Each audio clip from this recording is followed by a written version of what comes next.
going on, Philadelphia? Hello, I am not John Barchard. I am Coach Gary.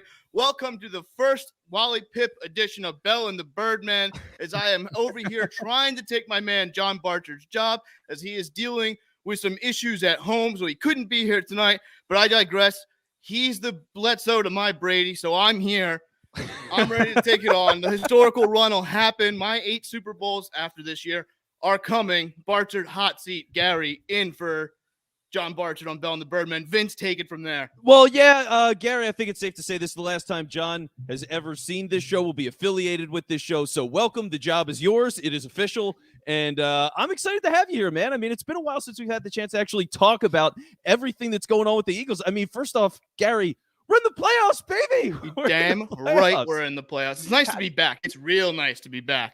Yeah, I mean, like, just what do you make about the whole ride of what this season's been, the fact that we're actually in? It's funny because I've been giving takes basically to my wife and my 6-month-old son. My son doesn't respond. My wife doesn't care. So I've just been out here spewing takes to people. It's almost like someone's writing a book on this one, right? The championship DVD probably starts when they get blown out in Las Vegas, right? Yeah. But it's like every other week I'm like, is Hurts the guy? Is Hurts not the guy? You're over here basically begging Russell Wilson to come here. There's a couple answers. Here's the nice thing. You're playing with house money now. You're going to be a wild card team. Anything you do in the playoffs is bonus. You found a quarterback to at least go into next year, and you're in a position to really kind of change the course of your franchise with what you acquired last year, the cap money you have this year, and the cap money you have following the next year.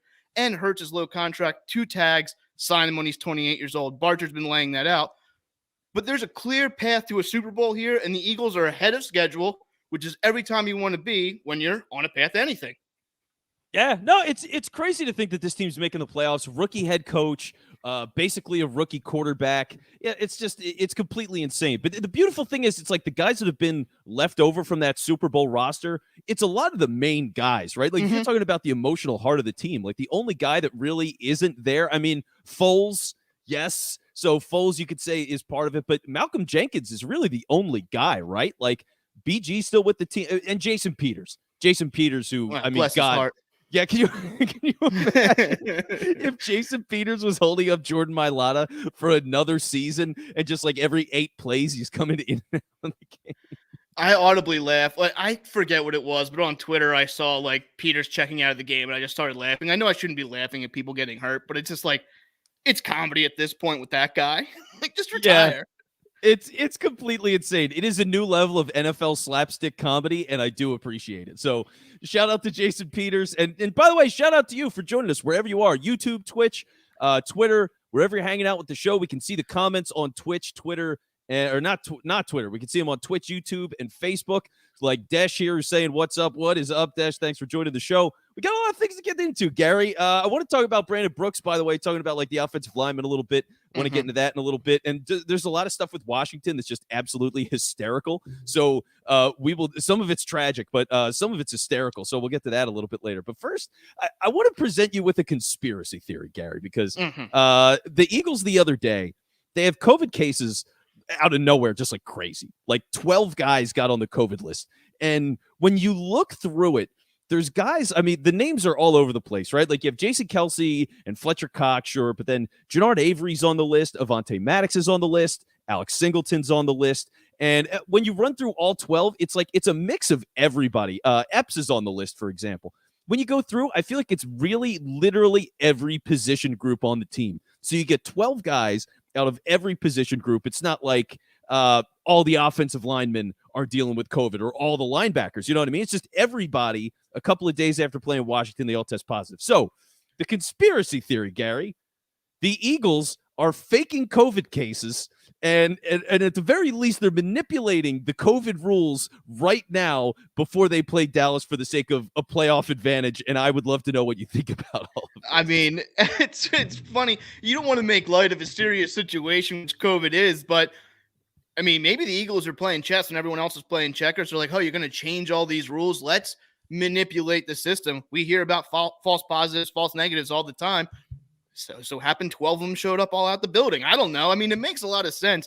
I don't even know why you're faking it. You can just rest your starters. Can you change your playoff positioning in any way? Aren't they kind of much locked into the 7th seed at this point? Well, so it can fluctuate a little bit. Like they could be the 6 just on how things go. I think, because there's so many teams that are around the same record. So with Right. them and the Saints and whatever, we'll see where it goes. But I mean, it really doesn't matter for the Eagles. Here's the only reason it matters. And I'm curious how far this rabbit hole you want to go down. But if you think the Eagles can make the NFC Championship game, and God forbid the Super Bowl, you can't see Green Bay. Like, that's the only thing I got is you don't want to get the 7 seeds. You have a better chance with whoever the 7 seed is that maybe you don't play Green Bay. That's all I got. I mean, that's a deep dive. I mean, you're a wild card team. Avoiding the 1 seed is going to be pretty hard to do. I think that's another thing we should applaud the Eagles on. You clinched a wild card berth in week 17. You didn't even have to wait till week 18. You clinched it a week before. Who talks about wild card teams resting their players or manipulating COVID protocols to rest their players? It's pretty cool, right? No, it is. It is. It's a crazy thing. And it's funny, too, because thinking about the Eagles, I got to tell you, on some level, I do believe this. I do believe the conspiracies that the Eagles are manipulating all of this, which is brilliant. I mean, honestly, it's next level gamesmanship. This is typical Howie Roseman nonsense. You know what I mean? Like, this is the guy that none of the agents trust, and half of the city thinks he's a snake and a weasel. Well, most of the city thinks he's a snake and a weasel, but some of them are like, he's our snake, he's our weasel. You know what I mean? So like, with all of this being the case, they've been so up on it when it comes to COVID. Vaccination rate, as far as I know, has been really high. So if it's like, okay, the Eagles have basically put all these guys on the COVID list because they're protecting them for the rest of the season. Like, once you get on the list for having COVID, they don't test you again. You get like 90 days. So just on that alone, right? I didn't know that. I didn't know that. That's genius. Yeah. See, if the Patriots had done this would have been first headline news on ESPN, and they would have pulled out Teddy Bruschi from wherever he is, to defend the Patriot Shield. But no, this is kind of genius because now you can just hide these people, and they're key players, right? Fletcher Cox, can't lose him. Jason Kelce, can't lose him. Alex Singleton found his way back in the fold, can't lose him now. So it makes a lot of sense. Yeah, right. It does. It's got some level of, like, if you look at the names, because there's some high, low, different positions, all that stuff. Like, you know those memes where it's like, you have $15, pick the best offense you can. Like, that's kind of what this is. You can always build a championship team with the $2 and $1 tier, by the way.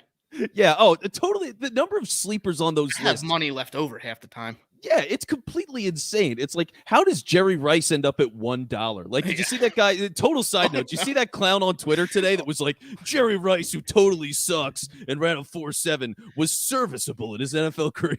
Let me break this to you. That guy's account is parody, and he is the funniest account on Twitter because he'll come out with a crazy take like once a week, and the interaction he gets from people who get tricked into it is hysterical. I've been following him for a long time, and it is damn funny what he does to people on Twitter. Okay, I'll have to unmute him then, because I saw it and I was like, I'm not digging into this. I'm just going to ignore it. Go back and read some of the old ones. It's so funny. All right.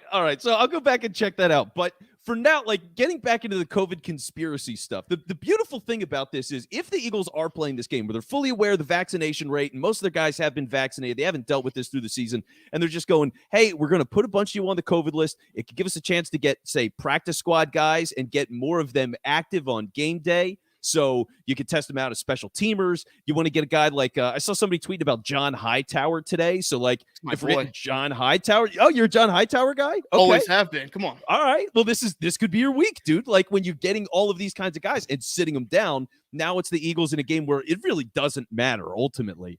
You can just get guys like Hightower and be like, yep, you're going to start this week. Go for it. Go run 12 deep routes. Just go do it. Guy can get open. He just can't catch. I'll look Clifford Franklin. But, it makes a lot of sense because test your depth, right? Test your depth if you have. It's one of those opportunities where you can create a bye week without really having a bye week, which is kind of cool, right? And I'm kind of I don't know if I'm in the minority. I think they can win a first round matchup against any of the ones they could get as long as it's not Green Bay. I think they can beat any other team. So why not take your best shot, rest your guys, maybe sell your morals at the door and fake COVID cases, but I'm all for it. Whatever gets me wins, baby.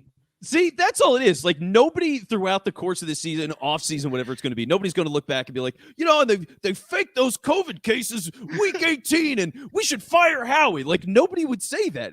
But what would happen if they were able to prove that they faked COVID cases? Like, what do you think would happen? Because we had the Antonio Brown situation where we turned in a fake card. And did you know how we got caught on that?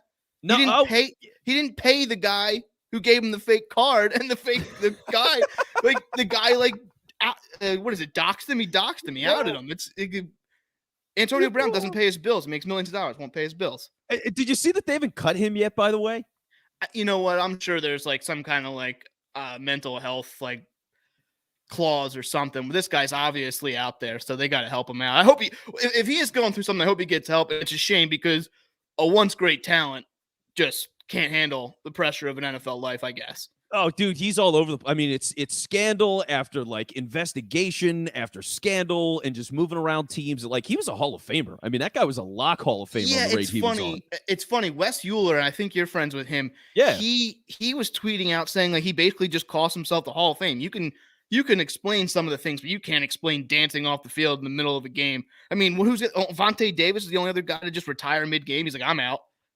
Yeah, that was a great moment in NFL history. It was. I love that. Yeah. So like for Brown, he's in a weird spot. The Bucs are in a weird spot, which is why when you're looking at a week like this, dude, I'm looking at it. I'm like, yo, the Bucs are a mess. Like it feels like to me, Brady's either begging for Brown to stay because he doesn't have any other weapons. Like you got Gronk. Mike Evans has had the hamstring thing lately. Who knows what kind of shape he's really in. Leonard Fournette's out. You don't have Godwin. Like they've got an old Gronk who's like certain games he's got it and certain games he doesn't. And if I'm the Eagles and I'm looking at that, I'm like, dude, I want that, you know? I take my shot at them. I mean, they played them halfway decent when they didn't have an identity or the camaraderie that they have now. Like, I would take my shot at them now. The problem is, and I think I said this to you on Twitter, if you lose the Tom, you're just another number. But if you beat them, you're a legend. Yeah, and that's the thing. It's like there's really no downside to all of this. Just thinking about like weird windows and opportunities, because like for Hurts, let's say he goes and plays Tampa, right, and they lose. No one's gonna blame Jalen Hurts. Like, how much are you really? Unless he goes out and turns the ball over like crazy. Yeah. Unless he has a Giants game, and then if it's the first Giants game, if you play something like that. But otherwise, I think everybody's gonna be fine. There's no shame in losing to Tom Brady. But I guess the only like drama coming up here is, let's say, okay, Eagles have all the COVID cases, real or not, whatever you want to believe, and all these guys don't play, and they bench a couple of other people, and you have like a skeleton crew out there. Mike McCarthy said he's going to play his guys, which we can talk about that in a minute. I would love to talk about that as well. But Mike McCarthy said he wants to play everybody. He's going to try and win. So can you imagine what's going to happen if Gardner Minshew and a skeleton crew in Week 18 beats the Dallas Cowboys right before the playoffs? And the Cowboys just don't look right, do they? They go out and beat up on a Washington football team that last week didn't look right. I mean, they're the Cowboys, so they're destined to like putter out the way they always do. But Mike McCarthy maybe called John Barchard, rest your starters. That's why I'm here today, right? Like get yourself some rest before you get for the long haul. I don't know what Mike McCarthy's thinking. This is exactly why he took a year away from football and got fired away from one of the best quarterbacks to ever play. Yeah, it doesn't make sense. Like they're not playing really for anything. It's not like you can get the number 1 seed. I think there's a small chance they can get the 2 seed though. Okay. There's something with them with seeding. I was supposed to read some article today to prepare for this. I put homework on myself and then I wound up not doing that. So yeah. Well, how about this? I would bet the people know. Somebody out there listening knows. Hit us up on the text line, 215-509-5833. Or if you're watching now on the live stream, you can hit us up in the comments. Or we're on Discord as well. And the Discord's great. There's always people in there and getting in all sorts of debates and stuff. So you can join us there too.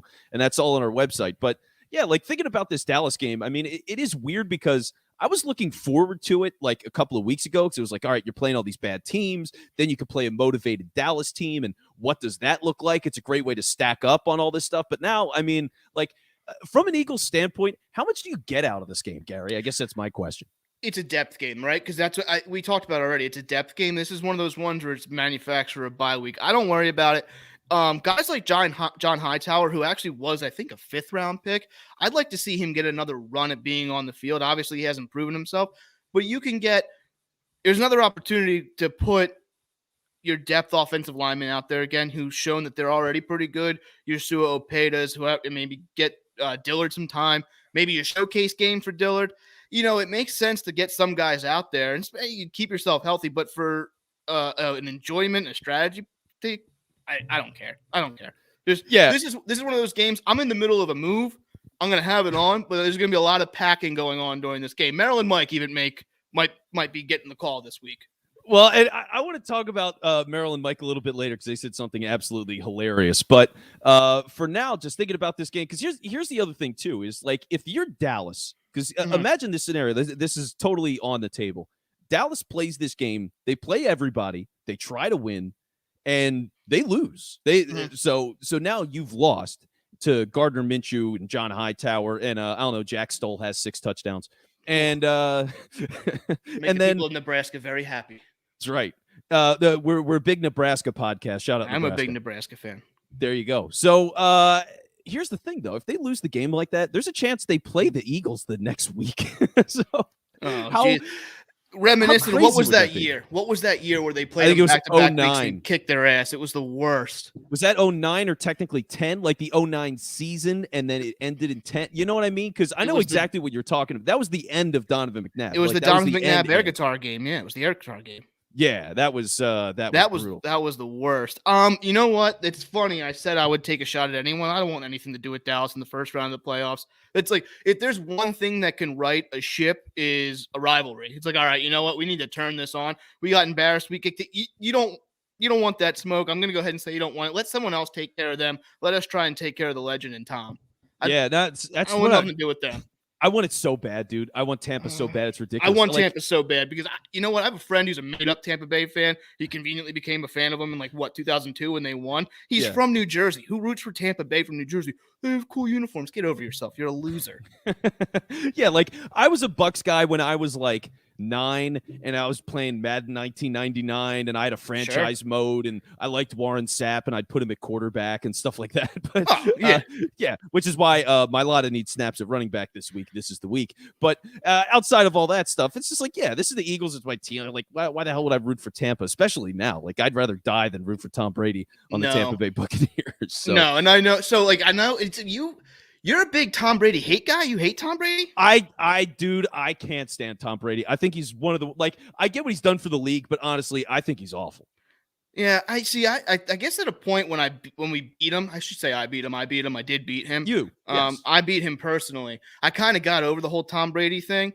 And I went to school in Massachusetts, and all my friends up there are big Patriots fan. They were I just remember after the Super Bowl, how much of an asshole are you being today? I'm no bigger than an asshole you guys have been for the last decade. So, let me enjoy my one day. And then the one guy's betting me, he's I bet you $1,000 Tom wins it next year. I'm I don't care what happens next year. Yeah. But I don't. At this point, he's irrelevant to me. Go ahead and keep winning. He'll go away eventually, and then the league will be right.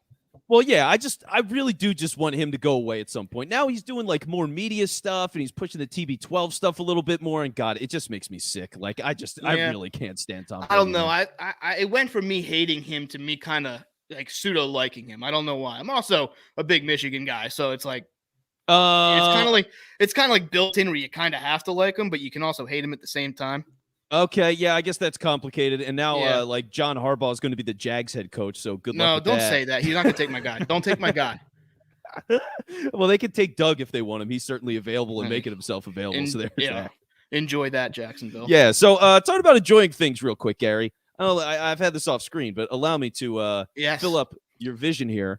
Mm-hmm. Oh yeah, you could hear that crack right there. This, my friends, is a bubbling, delicious Liquid Death. And by the way, this time of year, I don't know if you're doing dry January, Gary, but that's a big thing for a lot of people. I never bother with that. I just don't have the ability. I like a nice beer. I like coming home and having a glass of whiskey from time to time.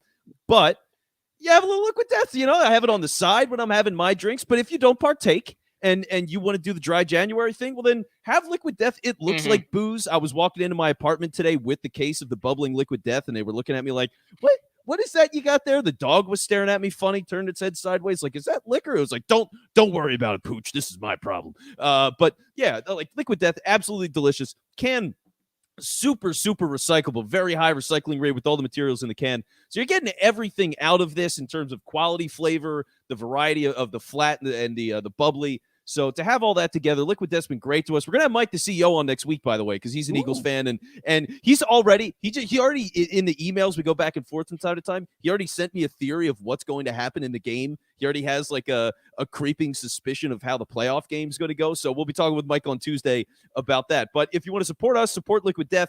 liquiddeath.com/bell, and you get free shipping on a case. So liquiddeath.com/bell. I'm going to take a little sip, just a little.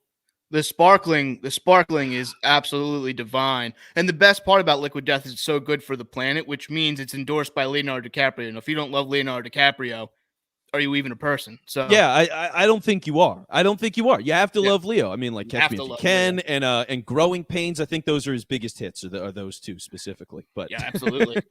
so let's do this, Gary, because Brandon Brooks has been a continual non-update for like 13 years now. I think they signed him out of Houston, and he just hasn't appeared ever since. Basically, like, what the hell is going on with Brandon Brooks? At one point, the best right guard in football has just he's literally disappeared this year. What was the original injury? Does anyone know what the original injury was to him? I want to say it was like a quad, or I don't know. I don't know where quads are. It was Yeah, they're in something your like leg. in his chest or shoulder. Yeah, that was I wrong. want Then to say it was chest. I want to say you're right. It was some kind of chest or ab issue. yeah, maybe I'll Google it as we're going through this. But like, yeah, I mean, he has that injury. It's what, like week 2 of the season. I mean, it was Yeah. really early that he got hurt, and just nothing since. Nothing. He has to be on like an outward bound or something like that, refinding himself after the injury. I have the visions of Michael Scott doing Survivor Man in the Pocono, or what is it? Yeah, he's in the Scranton farce doing the thing. He's like cutting his pants off, putting around his heads, fashioning things. That's where I think Brandon Brooks. I think he's lost. They don't know where he is. That's why they don't have an update. You know, like I work in sales, so if I don't have an update, I'm just like, I don't know, guys. So they're probably just like, guys, we don't know, so we're just not going to comment on him. He's just out there wandering somewhere. I swear. Yeah, what if he's like on a reality show right now and we just don't know, and he can't say anything because he's doing like really good on the reality show? Like he's been on Jeopardy and they're filming all these episodes of Jeopardy, and Brandon Brooks has won like 15 consecutive rounds of Jeopardy, and they just can't tell anybody. That would be pretty cool. That would actually be really cool. But the problem is, it's like, hopefully he's going to take those winnings and pay the Eagles back, because he's basically stealing money this year. He's cut at the end of the year, right? Like there's no reason to bring him back. So thanks for the Super Bowl, Brandon Brooks. I know, and it's weird because like Brandon Brooks was one of those guys that he's not like overwhelming, super popular guy, but like really popular guy. You know, for all the mental health stuff that he dealt with and signing and all that. Like Brandon Brooks to me was like one of the biggest game changers when you're thinking about becoming the Super Bowl team, like where they were before in that Chip era and moving everything over. Because like all the linemen under Chip were smaller guys, all things considered. And then they bring in Brandon Brooks and they go from guys that are like 280, 290. And Brooks was like 340. And I was like, holy crap, this guy is huge. You know, just a huge guy. And like was so good for so long. And now the contract kind of feels like Alshon-y to me. Yeah, like he got paid for what he already had done. They basically stole him from Houston. And I've talked to Dave Zingaro, who used to cover him down there, and he said he's like, I have no idea why, and he could never like confirm the source. But Houston didn't have interest in re-signing him. They just kind of let him walk, and it was one of those times where it was like the Eagles desperately needed an interior lineman, and this guy just happened to shake loose, and it made all the sense in the world. It was the same thing when they really needed a wide receiver and Alshon Jeffrey just happened to be there. It made sense. The comparisons are unreal. Yeah, it's really strange because now you look at it and I was thinking, okay, well, they can cut him after the year and then they save like $3.5 million was the number that I saw floating around. Is there a dead hit with him, though? Because I feel like that contract extension wasn't that far away. Oh, yeah, there's a hit. They hit because he's making a lot of money over the next couple of years. He's making in the ballpark of like 18 million, 19 million a year. So, Yikes. Yeah, he's got 3 years left at like 18 million a year. So it's a lot of money. But if they cut him, it's basically like, I want to say it's like a 15 mil hit or a 13 mil hit, and you save 3.5. So that's how it goes. And by the way, I did Google this. It was a torn pec that he got early in the season. So, I don't know why people think he's coming back. That's a season ender. Yeah, it's weird because they've left that door open and they've always been like, oh, well, we'll see. And then they just updated it for forever. So I don't know what the game is with that. Maybe he's been trying to fight back and they think, I don't know, if you play the Packers in the NFC Championship game, because I don't know. But where does he honestly, fit in, though?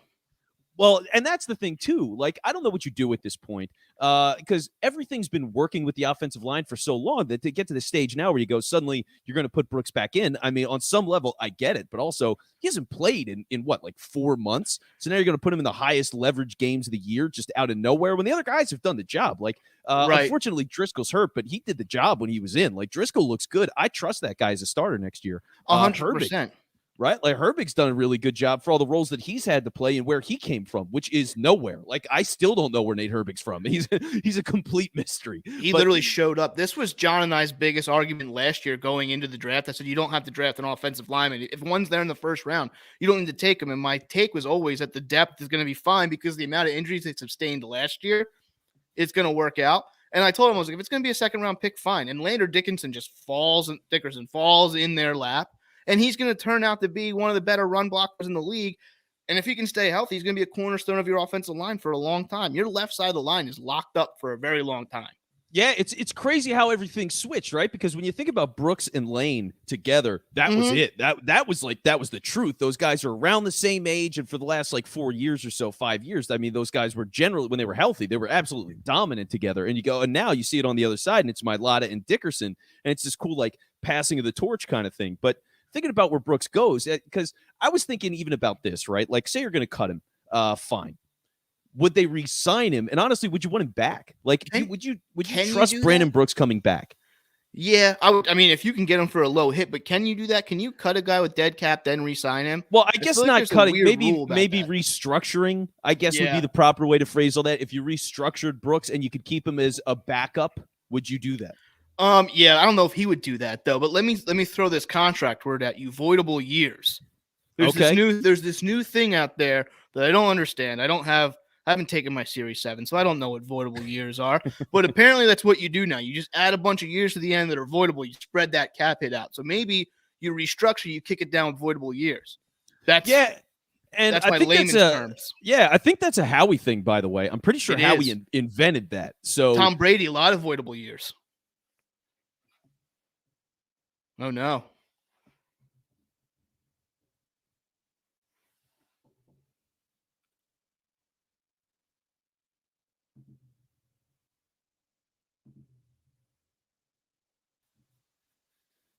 Connect seems to be. Am I? Did I? You're back. No, I think you're back. That was weird. We'll cut for the podcast. The beauty on again. The hell is with my connect? So, I'm so glad it's not let's me. see. I'm hooked up Ethernet, so that's fun, folks. If you live in New Jersey, never use Optimum. I've been here. So, Brady and his contract. That's a whole weird. To Howie and what he with Brooks and where everything is now. I mean, yeah, I trust him as a backup at this point. I wouldn't hurt, Yeah, no, I mean, I don't think he's obviously not going to be a starter anytime soon. I mean, he could be a starter for a team that picks him up, but I just don't think. I think his time with the Philadelphia Eagles has passed. I think it's over. And in a way of doing very transition. Another Eagles lineman that had a history of injuries and then ultimately left the team, John Madden. And what we've been doing on the show over the past couple of days, we've been giving away John Madden cards. We have John Madden trading cards. So Matt Maratea, who's been writing with the newsletter and hops in from time to time and has been with us on Sundays and all that good stuff at the Henry James Saloon, he picked up a whole pack of John Madden Eagles cards. And we've been giving them away, and people have been hopping in on the text line. And thank you for everybody that's reached out on the text line. All you had to do was text BOOM to 215-509-5833. If you don't have the number, save it for a future contest. But for everybody that hopped in, we did the drawing. I had this digital wheel that I found, and I clicked for it to spin. The random generated internet wheel landed on Jason. So congratulations, Jason. You've won a Madden trading card. I'm going to hit you up in the text line, and we'll get your information. We'll send those out. I think they just came in today. I saw Matt share some pictures in our little Discord. So we'll send that out as soon as we can. But getting to a fun piece of business here with Washington, Gary. So can we start with the gate thing? I mean, what was your initial reaction to the crashing gate at the FedEx dump down in D.C.? I mean, shades of the Army-Navy game at Veteran Stadium, right? When all the men went down. Also, Jalen Hurts, Madden awareness 90, but not getting hit with that gate. Just insane. You know what? It's a dump. I've been there. I'm actually not allowed there anymore. Really? I don't like, yeah. I got trespassed from there. Listen, it's Lincoln Financial Field South. I don't need to go there anymore. But yeah, I was asked to leave politely after they threw me out of there. So I'm not allowed back there. I wouldn't want to go back there. That place is an absolute dump.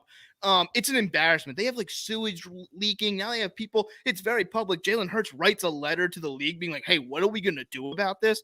And the problem is us talking about it only justifies Dan Snyder in trying to get public money to build him a stadium. Wow. And that's exactly what he wants. He wants the support of the league, and everyone's going to see this embarrassment. He's going to go get his public money. Billionaires can build their own stadiums, all right? Oh, dude, absolutely. I'm 100% on that train. And for Dan Snyder, he's managed that thing so terribly that, like, if he's not making enough money to build a new one, that's his fault. Washington was in terms of histories and fan bases and all that stuff, Washington was one of the better franchises for a good while. And they took over the team and everybody left and they can't sell tickets and they had to remove seats from the stadium. Like, it's all his fault. I was listening to Ross Tucker today and he said, can you name another franchise that has diminished a valuable fan base, a loyal fan base, to the point where they just don't care anymore? Not only so when you go to FedEx Field, have you ever been? No, I've never been. So I bought tickets. I went down, then was eventually kicked out, right? Yeah. But so I took the train down to my sister who lives down there, and we took a train an hour outside of the city and then walked another 45 minutes through like a condoplex to get there. It's in the middle of nowhere. There's no liquor stores by it, which is BS, which if there was, I probably would have had to stay in the jail down there. But let me tell you something. It's a joke what he did. It's so hard for the fans to get there. I don't, and it's not that old. I don't think it's that old. I think it was open in 2001. Yeah, something like that. So like, and think about this. The link opened in 2004 and it's still a top of the line stadium. I don't think it's a great stadium, but it's a good stadium. It has NFL standards. I don't know how they can let an NFL team operate in those conditions. And it's claimed more ACLs than anything else in the world. Yeah, it's crazy how bad that stadium is. And this is the funny thing about it, right? Is you see the gate collapse and then all these different things start to swirl out. And one of the things that came out was Merrill and Mike didn't go to that game. They didn't go. They actually decided it's a bus ride, like it's the easiest trip you could possibly make. And they didn't go because from Merrill Reese, quote unquote, it's a dump. I mean, it is a dump. And you know what the problem is? There's not even enough Washington football team fans to say it's our dump. At least when the Vet was a dump, it was our dump. And the Vet had character and grit. This is literally just a dump. It's like someone went over there, squatted down, and just pooped on the floor. That's what that stadium is. Yeah, which let's do this real quick. I want to go because going through Twitter earlier. So one of the things that Bartred put out on the Twitter account, and if you follow us, it's at Bell and the Bird on Twitter. So he was putting out names for Washington because they're coming up with a new team name in a couple of days. I think February 2nd is when they're going to be doing that. But I want to run through some of these options of names that people suggested because one of them was yours, by the way, which was as I'm the quote Washington doo-doo turds. Yeah. I really like that one. I think the colors still work. I think DDT works pretty well. Hashtag DDT. Smell that DDT. It works really well. A little the red in the doo-doo turds is a horrifying thought. It's but yes, concerning, but it's one of those things where it's like, maybe I had, It's a fitting concern. I think it's a fitting concern when it comes to that franchise. If you're rooting for that team, a little bit of red in your stool is probably not the worst thing you got going for us. Yeah. So let's run through some of these. One of them I saw. Let's see. I mean, some of it's like the DC Decepticons was a fun one. That was from Scott. You get things like the Washington Lobbyists, the Washington Filibusters. Yeah. Here's one of my favorites. One person suggested the Washington Zip Ties in honor of the broken gate. Saw that one. So that's a good one. Yeah. So shout out to them. That was Earl who had that one. And then this is my personal favorite because it's so dumb and so fantastic. This is from Matt. The Washington Scarlet Epidermis. Okay. Yeah. Well, there was a lot of people just saying to do Redskins and make it like a picture of a potato this time, but that joke was flying around. I thought that the Scarlet how do you say it? Epidermis. I don't have a degree in science, so that's good. That's just good play. That's just smart comedy out of Matt there. It is. And Kicking these I also sports. saw people, like with the Redskins joke, I saw people say that Snyder would change it to the DC Redskins. It was I like, saw that too. yeah, I could see Snyder doing that. That was totally on point. So shout out to everybody that got back to us with that on Twitter. But here was my last thought related to the fence thing as we just kind of close this up here. But I just feel like, because when the fence falls, actually two things with the fence. But first thought is when the fence falls, something tells me, Gary, that Wentz would have been hit by that fence. I can't explain it, but I just know it would have happened. Probably. I mean, the guy couldn't avoid injury. I mean, he got smashed out of a playoff game the second he got in, and hopefully he gets more than 6 plays this year. Yeah, and it would have been, although it would have been good for us because we probably would have gotten their first round pick or something. Yeah, maybe that would be so crazy. Could you imagine how crazy that would be if like Wentz actually got hurt? So Eagles clinch the playoff spot. This is pure like fate in the worst way. Eagles get the playoff spot. Wentz is walking off the field to celebrate, locking up the playoff spot. He gets hit by a fence. He misses the rest of the year. They lose the playoff game. Washington has to compensate the Eagles, and it ends up being a draft pick. Like that, I could totally see all of that. That would have been ridiculous. But in this scenario, Foles probably would have just taken him to another Super Bowl, and we still would have gotten their first round pick. If Wentz and Foles were still here all this my time. God. I thank God nobody was hurt, because I don't think anyone was hurt, but Jalen Hurts, like, you see a maneuver in the pocket. That was one of the most impressive maneuvers because he didn't have a lot of space to not get hit by that fence or like the 7 guys. Also, have you seen the picture of like the one guy just in an Eagles helmet? I didn't see the guy in the Eagles helmet. There's a guy who's just in like, have you ever seen like the kid's costume where you go to Dick's? It comes with the jersey and the plastic helmet. I'm pretty sure there was just a random guy wearing the plastic helmet, and Jalen Hurts like pats him on the head. I'll find the video and tweet it out. Okay, yeah, it was awesome. Because seeing all the people that like did fall over, there were all these Eagles fans. They all got up, and Hurts was hugging them and all this kind of stuff. So that was pretty great. One of the guys got his gloves. Like, there's a lot of stuff that happened. But here's where it got really weird, and this is typical Washington in all the bad ways, and Dan Snyder in all the bad ways. They put out a statement after the fact. Washington did, saying that they offered like medical reviews of all the people at the stadium, and all the people that were in that incident have statements that ESPN published, by the way, which is like the partner for the NFL. ESPN published statements from these fans going, yeah, they didn't say any of that. Like, the direct quote from two people was Washington's people told them to get the F out of here. And that was like 2 people said that in the article. I was like, wait, did they quote the same person twice? Is this a mistake? No, they both said the same exact thing. It's like, it's insane that they can release a statement saying, yeah, we took care of these people and we're looking into the incident. We'll never have this happen again. And then you get it from the actual accounts of the people who lived it, who, are not affiliated with Dan Snyder, and just blatant lying and scandal. And they're like, yeah, no, he didn't offer us any of that. And now like one guy had to go to the hospital, and he's in a neck brace and all this stuff. Like, it was bad, man. It's really bad. Yeah, the franchise riddled in like controversy over sexual assault and sexual misconduct is just going to treat people well when they get hurt there. I mean, they fumble at every chance they can. I hate to say this about my own team, but they're essentially the Mets. Anytime they do something, it goes wrong. Yeah, I mean, with Dan Snyder, it's everything, man. And it's been that way from the moment he took over the team. And on some level, it's going like way back in history. And what I'll do is I'll put this out on Twitter as well. Was there was an article that I read every year. I read it legitimately every year because I love it so much. It came out a couple of years ago, but it's all the scandals that Dan Snyder was involved in over the years. And it's an A to Z is how they did it. So like the letter Z is Jim Zorn, and just how much Jim Zorn stunk and like how bad that era was. Is S Steve Spurrier? I think so. I would figure S is Spurrier. I think and then you mentioned the fun and gun because you have to do that when you talk about Spurrier. But they had all that stuff going on, and one of the scandals was like he was trying to sell mattresses at a Six Flags. It's like all sorts of crazy shit. It's so good. So I'll put that out as well, and all of you can check that out. But that's all I got, Gary. I think you talked about Wally pipping John at the beginning of this episode. I would say that you've officially done it. John, I love you, but this is Gary's show now. He's on a hot streak. He's on until further notice. Don't let me get hot. Yeah, John is strangling me somewhere through the computer. I don't blame him. I'm waiting for the text of just for the what's going on and tell me I was bad again. I've done it before. I don't think he liked it. We'll see what happens this time. Yeah, well, in all seriousness, John, hope everything's going well for you, buddy. I know we'll be talking really soon.